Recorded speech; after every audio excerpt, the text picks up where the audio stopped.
नमस्कार। साहित्यिक बैठक यूट्यूब चैनल पर आपका स्वागत है।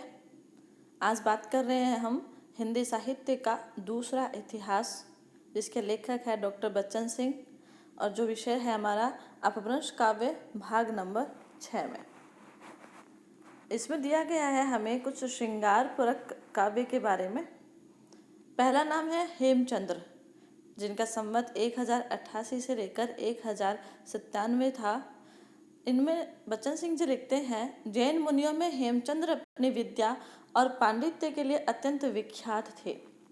गुजरात के सोलंकी राजा सिद्धराज जयसिंह के यहाँ उनका बहुत सम्मान था।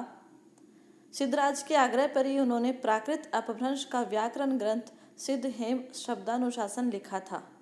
इस नाते वे प्राकृत के पाणिनि भी कहलाते थे। इस व्याकरण ग्रंथ के अतिरिक्त उन्होंने देशी नाममाला, कुमारपाल चरित्र आदि ग्रंथों का भी प्रणयन किया। इस सिद्ध हेम अनुशासन पुस्तक में, जहाँ पे जैनियों के नैतिक उपदेश प्राप्त होते हैं और रीतिकालीन काव्यों के पूर्व रूप, जिसमें वीर पंक्तियाँ भी हमें इसमें सहज रूप से प्राप्त हो सकती है। कवियों ने अपनी अनुभूति और कल्पना द्वारा समुचित शब्दों में विन्यस्त किया है उन्होंने, जिसमें इनकी सौंदर्य भी है, इसमें प्रेम भी है। अगला नाम इन्होंने दिया है मेरुतुंग का। मेरुतुंग प्रसिद्ध जैन आचार्य थे। उन्होंने प्रबंध चिंतामणि नाम की एक पुस्तक लिखी थी संस्कृत भाषा में। इसमें अनेक ऐतिहासिक कथा प्रबंध है। यह सिद्ध राज सिंह, जयसिंह, कुमारपाल आदि के इतिवृत्त की तरह ही प्रस्तुत किए गए हैं, जिसमें ऐतिहासिकता की रक्षा हो गई है। गुलेरी जी के अनुसार हिंदू कवियों की अपेक्षा जैन कवि इतिहास रक्षा के प्रति अधिक सचेत दिखाई देते हैं। प्रबंध में अपभ्रंश के जो दोहे उद्धृत किए गए हैं वे दूसरों के बनाए हुए प्रतीत होते हैं, और इसमें मुंज के दोहों का साहित्यिक महत्व सबसे अधिक है।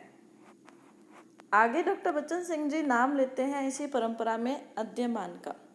12वीं शताब्दी में ये हमें प्राप्त होते हैं। अद्यमान मुल्तान के रहने वाले थे। कुछ लोगों ने इस शब्द का अर्थ वयनजीवी लगाया गया है। विरह काव्य के रूप में ये हमारे लिए प्रसिद्ध है, जिसके अद्यमान को अब्दुल रहमान खान भी कहते हैं। आगे इनके बारे में लिखा है कि यह एक दूत काव्य है। अपभ्रंश का है, किंतु ये एक दूत काव्य के रूप में प्रसिद्ध है। इसमें एक विरहिणी नायिका एक पथिक से अपना विरह निवेदन इस अभिप्राय से करती है कि वह उसका संदेश प्रिय के पास पहुंचा देगा। इसमें कथा वस्तु लगभग नहीं के बराबर है। यह 3 प्रकरणों में बटा हुआ है। प्रथम में मंगलाचरण है। कवि परिचय, आत्मनिवेदन और रचना का उद्देश्य प्रथम भाग में ही निहित है।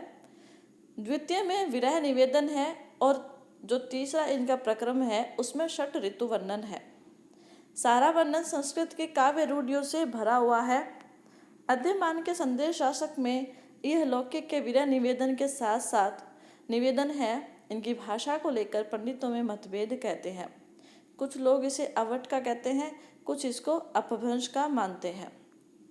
ये तो कुछ ऐसे ग्रंथ बच्चन सिंह जी ने बताए हैं जिनमें हमें श्रृंगार परंपरा के नजर आती है, जिसमें 3 ग्रंथों का उन्होंने चित्रण हमें देखने को मिलता है।